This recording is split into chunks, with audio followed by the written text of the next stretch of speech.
classic cake traditionally baked on New Year's Eve and served on New Year's Day.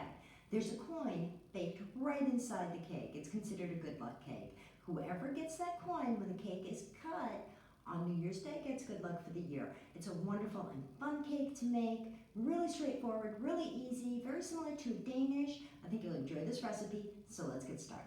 So what I have here is half a cup of milk, a quarter of a cup of water, and a quarter of a cup of butter that I've melted together and I've let cool. You don't want this too hot. Lukewarm is fine because you don't want to kill your yeast. To that, I'm going to add 1 package of yeast and stir that in well.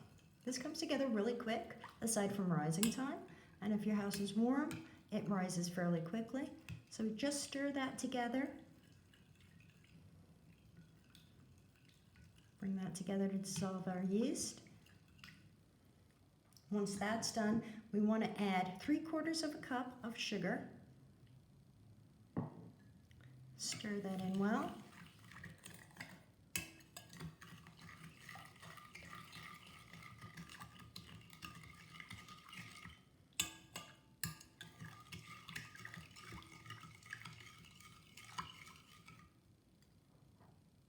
Half a teaspoon of salt, a teaspoon of vanilla extract, a teaspoon of orange zest, and half a teaspoon of cinnamon. Those are the spices for this cake.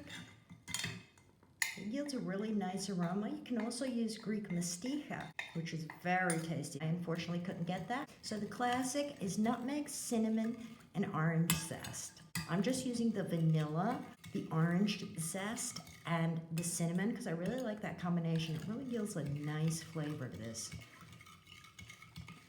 I'm going to stir those in well. We're going to add our 1 egg. We just need 1 egg for this. Stir that in as well. I want to break that egg up, scramble it in a little bit.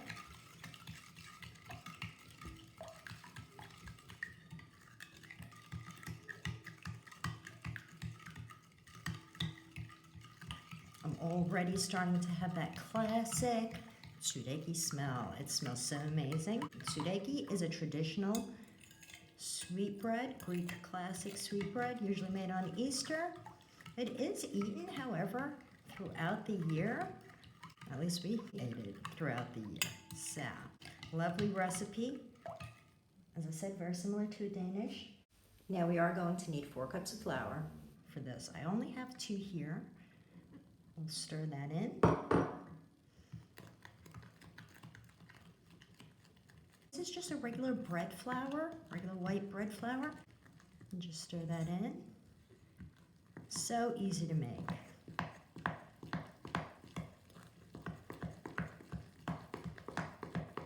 I like to work those first 2 cups of flour in first and then gradually add the rest. Make sure that's all worked in really well.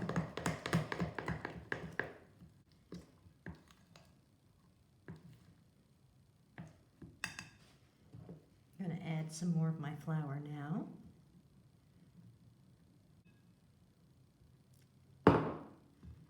And work that in.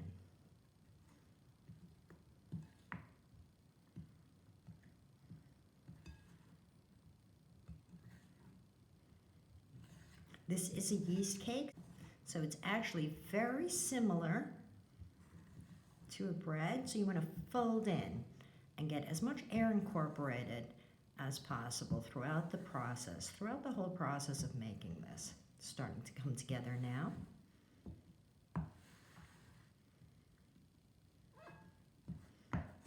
There is a cake-like version of this. I prefer this. This is the one that I've been exposed to most of my life, the one you find in stores when you're visiting Greece, when we're visiting Greece. This is the one we always come across, unless you're from certain areas of Greece where they make a different kind. One is made with baking powder, one is made with yeast. This is the yeast version, and both are equally good. Both are equally good, but this is one of my favorites. And there we go. For me today, that was about 4 cups of flour. We're gonna have to get in here and knead this with our hands at this point. At some point, what the yeast is, you have to let go of the spoon and start kneading.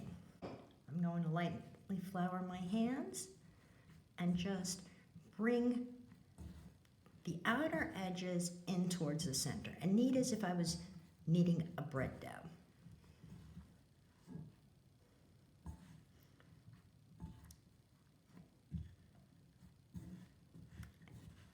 Smells so good.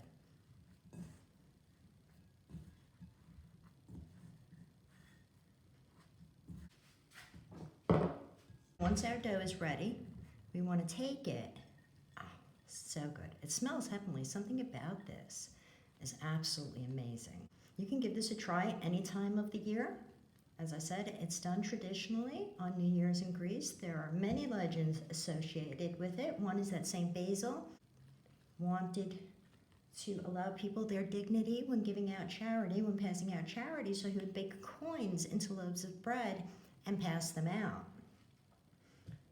So we're going to place that in a lightly oiled bowl, just slightly oiled, just so it doesn't stick, and we're going to cover it until it rises and doubles in size. So this is what we have now. We're going to allow it to rise until it doubles in size. You can lightly flour the top. My bowl is deep enough that I don't think I should have a problem. I don't think it will touch the cloth. So we're just going to let that rest and rise. Should take about an hour, and we'll be back. Once your dough has risen a bit, halfway into the process, take your dough, drizzle with a little oil. You can use any vegetable oil really. Punch your dough down, sprinkle with a little flour as well, and give it another good kneading. Flip it over and just knead it, bringing the outer edges into the center and pushing down.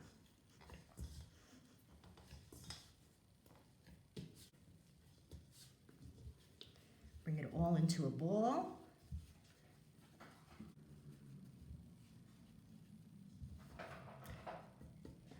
Cover it again and set it aside to rise for about another 40 minutes, half hour.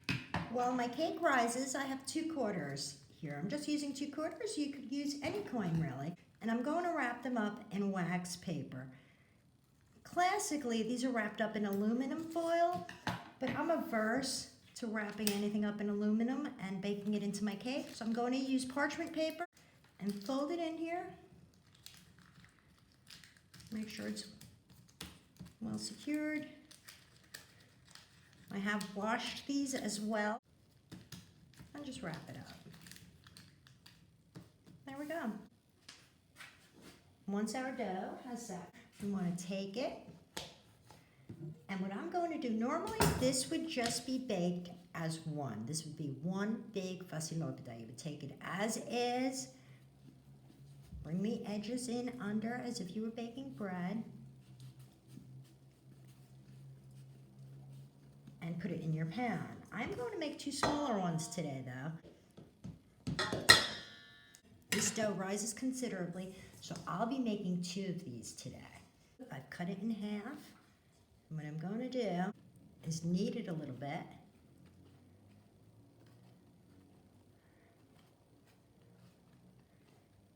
Bring the bottom in towards the center.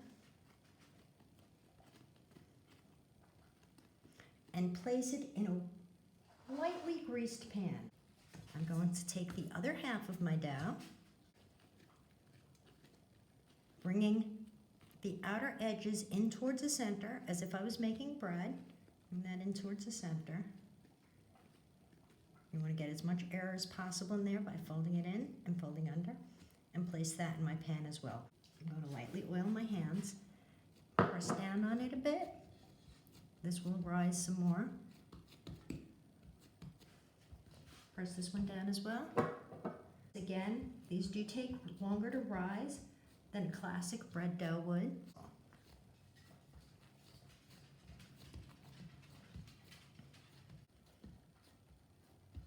As it rises, it will reach out to the edges of the pan. We're going to let these rest and rise a little bit more before we bake them. As you can see, they're already rising again.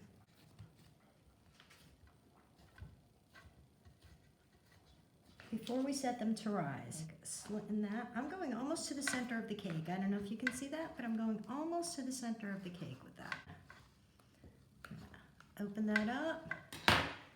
Stash my coin in there. Put it in there as deep as I can go.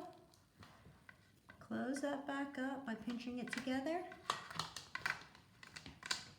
And then flattening things back out again.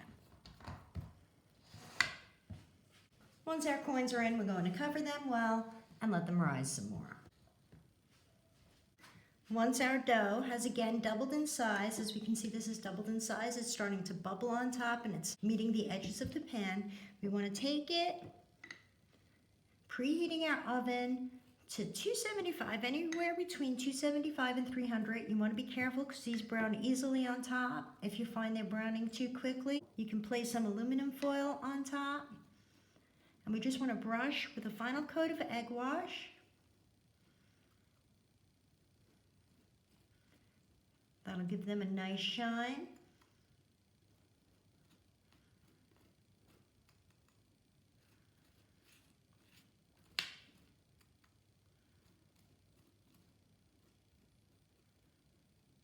Make sure you get all the way to the edges.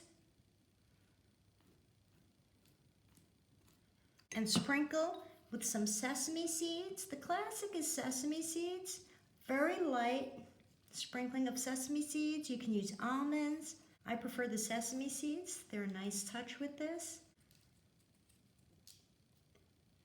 And bake at 275 for about 20 minutes. My first Vasilopita is done. It's out of the oven. To get it out of the pan, just take a fork and run around the edges of the pan.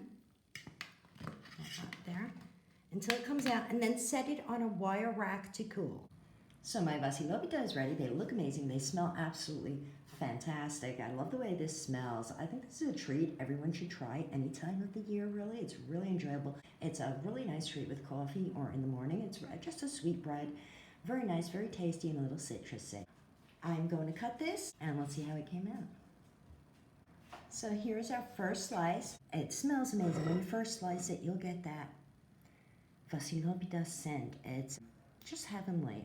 The vanilla, the orange, and the dash of cinnamon. It makes for a wonderful combination. It really gives it that tsudeki. It's called tsudeki, the sweetbread scent. A lot of people use masticha or Macleod, another spice called Macleod, which is really enjoyable. Either way, this sweetbread is absolutely fantastic. So let's give it a try and see how it turned out. Yes, I definitely did not get that coin. It is not in my slice. It came out amazing. It smells fantastic. It tastes absolutely wonderful. I'd recommend that you try this sweetbread cake any time of the year. It's really a wonderful treat. I hope you guys enjoyed this recipe. I hope you give it a try. Please take a moment to like, comment, and subscribe, and hit that notification bell for more recipes like this.